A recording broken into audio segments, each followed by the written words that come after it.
and good afternoon. CTS267 Section 840 students for the Spring 2017 semester at Anne Arundel Community College. This is the CCNP TSHOOT course, and this afternoon's video tutorial and solution set is going to be for challenge activity number 19 in the Radulko Limited, I think it's Radulko Limited, network. So here's our topology. We should be familiar with this from the first couple of trouble ticket scenarios, and let's go ahead and dive in and see what we are faced with here. All right. Company network policy has changed. They must not use proprietary protocols in their network. So that would mean instead of EIGRP, they're going to be running OSPF. Now, just a quick note, I think it's RFC 7686. Actually, I want to keep this up here.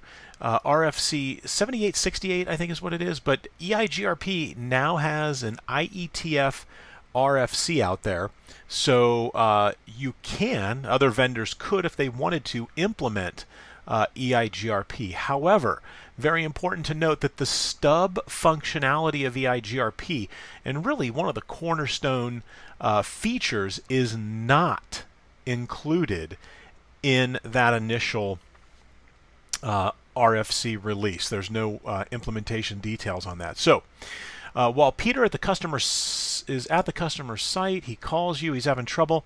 So PC1 does not have direct connectivity, or does not have connectivity to the distribution server SRV 10.1.2.10 under normal conditions.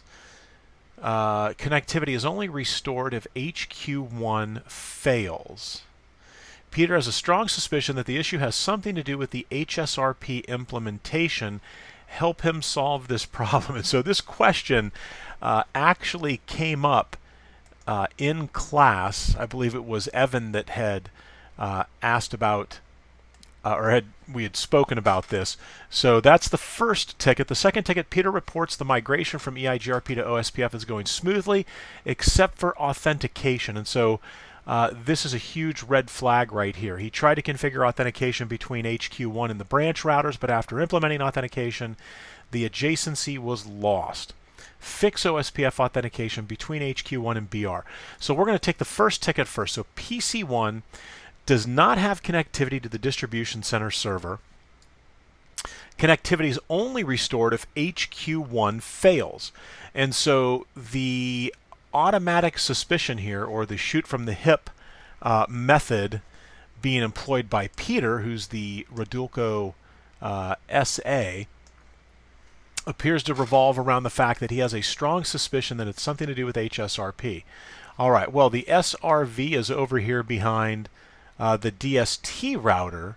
So when we're looking at this, right, HSRP would probably be up here on HQ1 and HQ2. So let's go ahead, let's dive in and see what we've got. We'll go from user exec to privilege exec. We'll get our Cisco password in here, and I'm going to say show standby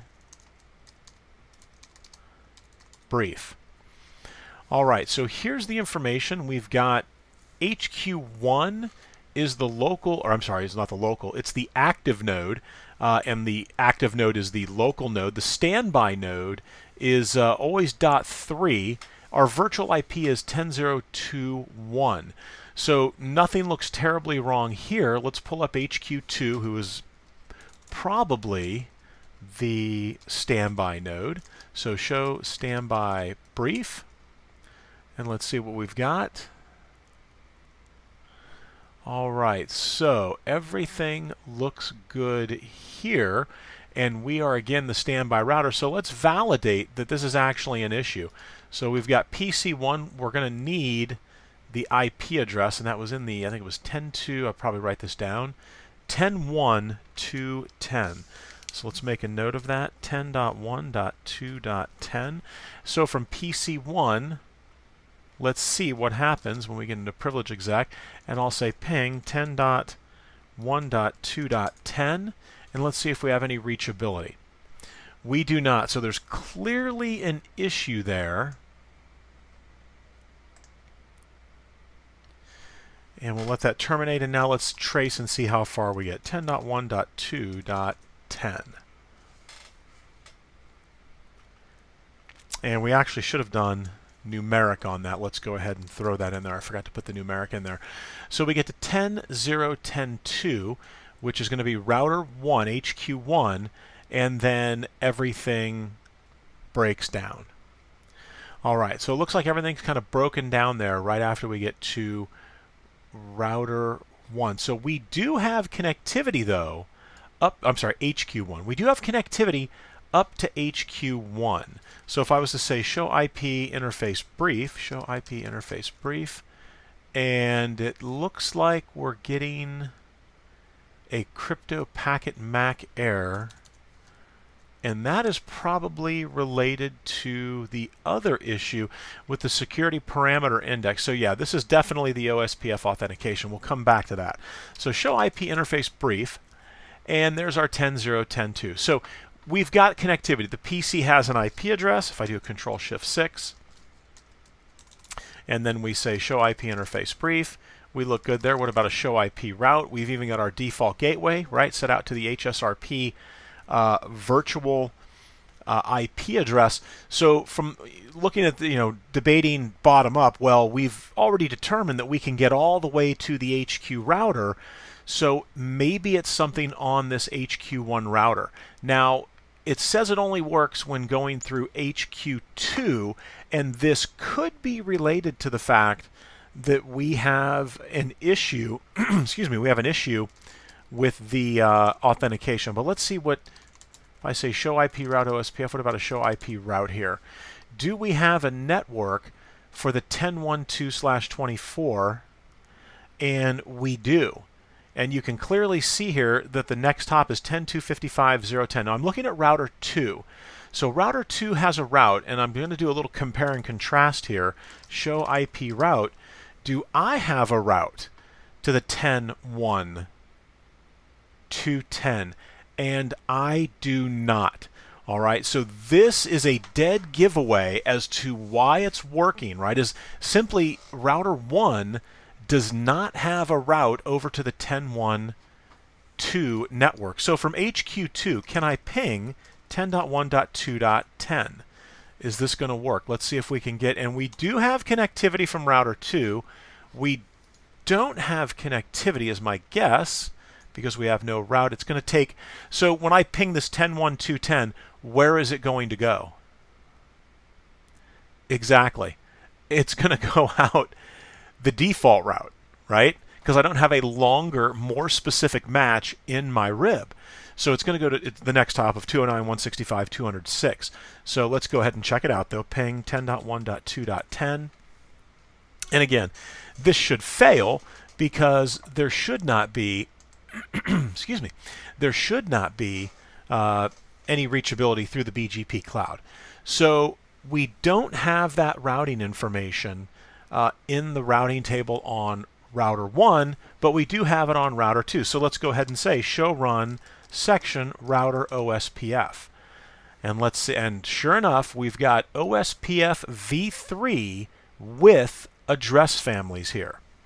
So in order to see what's going on and which interfaces OSPF is actually enabled on, we're going to need to drill down to the interface level. So let's come over to HQ1 and do a quick compare and contrast. Show run section router OSPF.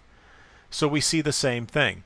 So if I was to say show run and we were to get down to the interfaces here on router 1, and there's the OSPF, and we should kind of be able to tell what the issue is, or at least what I think the issue is going to be here. If I come to HQ2, we say show run, and actually just throw a show run up there, and we take a look at the interfaces here. Yeah, and this is going to become pretty straightforward pretty quick. So what do you see here, specifically right there, that we don't see over here? Exactly. So for the Ethernet interfaces on which we're running OSPF, I only see OSPFv3 IPv6 area 0 declared on HQ1, whereas on HQ2 It's under Ethernet 00.2, 00.10, 00.100, and 01. But over here, yeah, you can see we're actually missing this from quite a few interfaces here. So let me go back, and we're going to add this into all of these sub interfaces: 210, 100, and 01. So let's do it in the global config interface Ethernet 00.2, and we're going to say OSPFv3 1 IPv4 area 0. We're going to go into interface Ethernet 00. And take a look at that. We've got an adjacency that pops up. We'll do it under 100, and I think 10 was the one I was missing, and we'll get that knocked out there. And then interface Ethernet 01, and we'll do the same thing. And take a look at that. We've got all kinds of adjacencies coming up here. So do show run, and now let's take a look at the interfaces. So we've got the IPv4 statement under Ethernet 0.2, 10, 100, and 01. And so now let's come back to Pete. Well, actually, we should test it right here from HQ1. Let's see. Do ping 10.1.2.10 and take a look at that. So now we picked up that routing information. Do show IP route OSPF. And I'm sorry, do show IP route. And we should see right there, and in fact, we've got a number of ways to get there. So 10.1.2.0, so that is actually in the routing table. So from here, we should be able to trace route without any issues. And we do. And that gives us, obviously, if we can trace there, we should be able to ping there 10.1.2.10. All right, so that takes care of the first issue. So now we've got, and we know it's going to be on HQ1 here, we're seeing all kinds of error messages about this crypto. And also in the description, it was provided to us. Let's say do show run interface Ethernet 01. Yeah, so it was provided to us that HQ1 was having issues. Let's take a look, and let me refresh my memory here. So we know it's the crypto. It's going specific for authentication. You try to configure authentication between HQ1 and BR. After implementing authentication, the adjacency was lost. So let's take a look at the branch router. Now, you'll notice when I click, right, and this is, again, this little trick that they've got going on here is we don't have console access, so we've got to be creative here. The branch router is 10.2.10.1. Let me write this down because I know we're going to need it more than once. 10.2.10.1. So now that I've got that information, and I know it's 10.2.10.1, what can we do? Well, we can try to SSH, but my guess is that we are going to have the same problem we had in the previous activity. Let's get in there, and SSH -L admin 10.2.10.1. And let's see, does this work, or does it simply just time out and give me back my privilege exec level prompt? And so we're still getting some errors. And this has definitely got to be related to the security parameter index when you run that OSPFv3 authentication IPsec command. All right, so we are definitely timing out here. I'm hitting enter, and it looks like it's just going to hang. So last time what we needed to do was we needed to take a look. Let's do a Control-C and see if we can get out of here. Okay, there we go. So last time we had to do a show IP interface brief and kind of guess what we thought the IP might be. And another way to do that would be a show CDP neighbor detail, right? And we're looking for that branch router, and there is the IP, the 10.255.0.2. So let's go ahead and say SSH -L, admin 10.255.0.2. And this, after a little lag, should get us over to that branch router, or so we hope. There we go. We've got the password prompt. Definitely some lag. So from here, I would say show IP OSPF interface brief. So what interfaces are running OSPF? None. How about a show run section router OSPF? So, oh, and it just dawned on me why that command isn't working. Show IPv6 OSPF interface brief. So the reason that show IP OSPF interface brief isn't working is I slipped my mind here. We're running IP, or I should say OSPFv3 with address families. And so what that means is it's literally v4 is using v6 as the transport.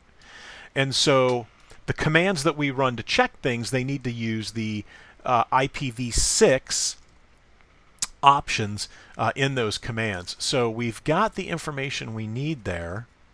And let's now go ahead and say show run interface Ethernet 01, and let's see if it's Ethernet 01, and show run interface Ethernet 0, and that is the interface right there. Okay, so it is this interface here, and so we can clearly see that that line right there is not, or was it? I don't believe that it was on router 1. And I'm really going to be disappointed if, yeah, we're going to have to bail out. So let me see if there's a way to copy this.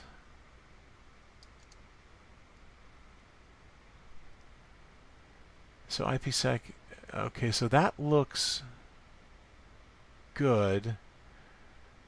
But the problem is going to be if we drop back to the HQ router and I were to say show run interface Ethernet 01, there is, and you can see there's no OSPFv3 authentication IPsec SPI command here. And so let me take a look at one last thing here. Let's make sure, and I'm just checking to make sure that that doesn't show up on any other interfaces. Oh, hold on a second. Okay, so I was looking at Ethernet 01, and I'm like, wait a second, why is it on Ethernet 02? So here's the problem. Yeah, I thought it was missing completely. I was making the assumption it was Ethernet 01.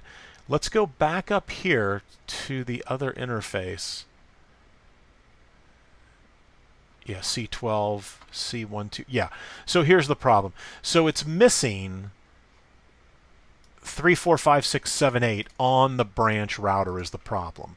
So this, and is that SHA-1, and what were we doing up here? Nothing. We were using MD. Okay, so not only is it missing characters, but it's using the wrong hashing algorithm. So we're going to have to get back on the branch router. There's two ways we could fix this. We could change Ethernet 02 to match the branch router, or we could change the branch router to match Ethernet 02. And so I'm not a big fan of dealing with that lag, trying to get over to the branch router. So we're going to deal with it right here, interface Ethernet 02, and we're going to say no OSPFv3 authentication. And it doesn't appear, let me, HQ.